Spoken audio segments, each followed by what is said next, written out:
Welcome to the Art of Japanese Green Tea. I'm Matt. And I'm Griff. And today we've had a request, question. Olive 005, or Olive 005, has asked us, or wrote, I was wondering if you could do a show on tea etiquette, or maybe times to drink certain teas. Well, Olive 005, here is the response to your question. So the first thing we're going to show you is some of the etiquette of making sencha. So I'll start that off now by showing you.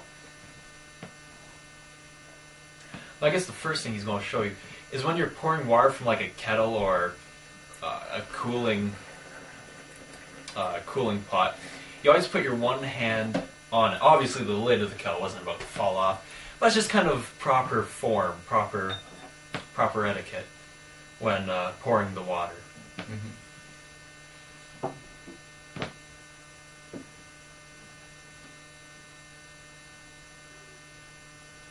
Now when you're pouring, wait, do you do that when you're... Doesn't really make a difference. This is freaking hot.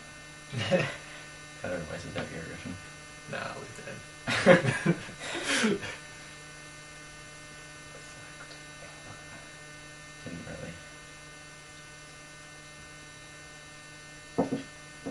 Alright. So, as you know, we're going to let the water cool a bit for sencha. Mm-hmm. So, start by putting the tea in. Which one should be? Yutaka meter. That'll be a good one. Okay.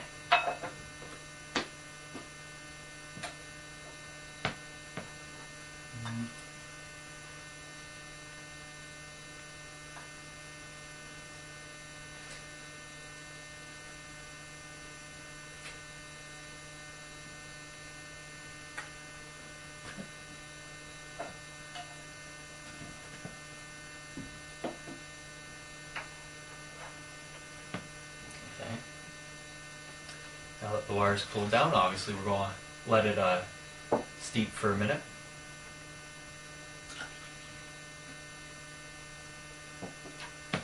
Okay. Okay, so it's been a minute, and so now Matt's going to do. He's going to take care when he's pouring. First, he's not going to spill a drop. That would be very disrespectful.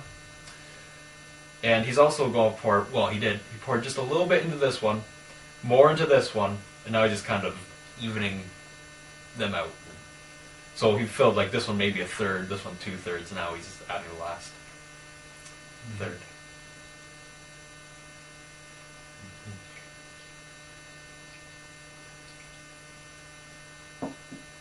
Then when you're done, you want to tilt the lid just a bit so there's a crack there where the air can get through. Yeah, so they don't kind of like infuse themselves or sweat in there. So, itadakimasu.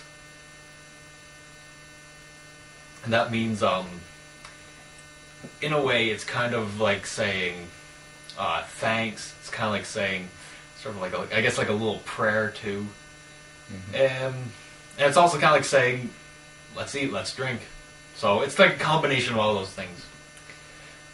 Now the other thing is, with these cups in particular, I never do, but if you have a sort of a thinner and taller cup, especially if it's taller, not this one because it's not very,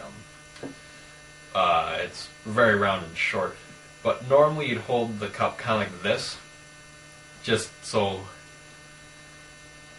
it wouldn't fall. But obviously these cups are not really Designed for that. yeah, they're too awkward to hold like that. You're probably better off holding it with a comfortable grip. Mm-hmm. So yeah. The other part of the question was, when do you drink certain kinds of tea? Well, really, I guess you can drink them whenever, but typically there's sort of a few different benefits from the tea or effects that the tea can give you. One would be sencha. You can drink that one throughout the day it will be very, it's very good. It's just like, in a way, it's just like drinking water. You need to drink water. There's nothing wrong with adding a little bit of tea in it. Yeah, in the morning, I've heard that for some people with matcha, you don't really want to eat it or drink it before eating something else because it might upset your stomach. Now, personally for us, I don't think... Yeah, it doesn't. Once you get sort of used to it, I guess you could say, or like used to the flavor, used to the effects, it doesn't really make a difference. But that's after drinking a lot of matcha, like not just once a week for a long period of time, just a lot of matcha each day.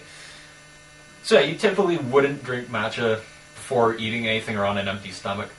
You also wouldn't drink matcha just before bed because it'll keep you awake, because it's very good at stimulating your mind, making you more active, energetic, more awakefulness.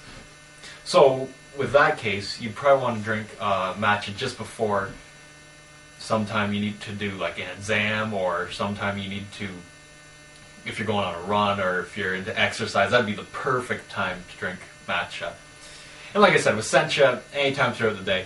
I guess you wouldn't really want at night, like sort of when it gets really late at night, probably wouldn't be the best thing to have before bed, but for like us, we're used to it. And even to matcha to a certain extent, like, you can drink a couple bowls of matcha and be able to fall asleep.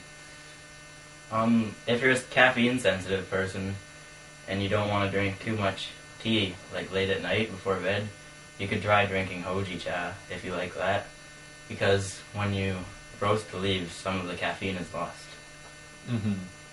Yeah, and actually, when you make hojicha, which is, you just take sort of a lower quality sencha and, like you saw in one of our other videos, pan firing it, or if you use the little candle underneath and let it sit for a few hours, you'll see little white crystals, and that's actually the caffeine being extracted from the leaves. You can eat it. You can eat it too. If you like the caffeine.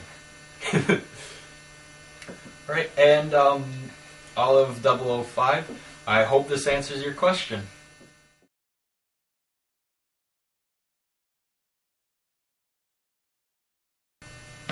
Okay, so the results are in from our last competition. The question was...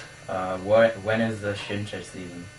And the answer is? Late April to early May. Yeah. And obviously we had a little bit of leeway on your answers. But last week, in first place, the first person to answer was Urashi8011. 3 points for them. Second place was JDude1986. 2 points for them.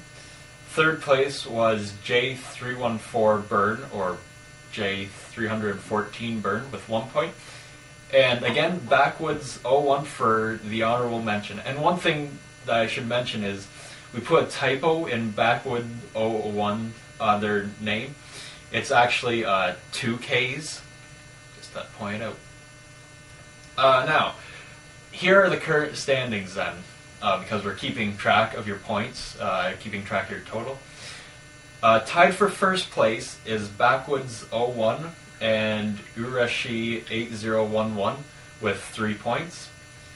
And tied in second place is Pagan Rain 22 with 2 points, and JDude1986 with 2 points. So that's sort of 1, 2, 3, 4, but we had 2 ties. So that's how it works out. All right, now this question. The new question is, what is the difference between Fukamushi Sencha and regular Sencha? Yeah. So what makes the Sencha Fukamushi?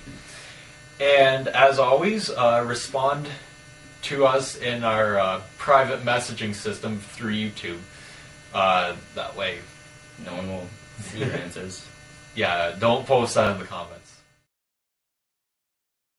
Hey, that's a bit too much. Oh. Getting a bit close there. Yeah, there you go. Yeah. Now follow me. No. No. Fine. Zoom out then, Phil. Zoom out. Be a douche.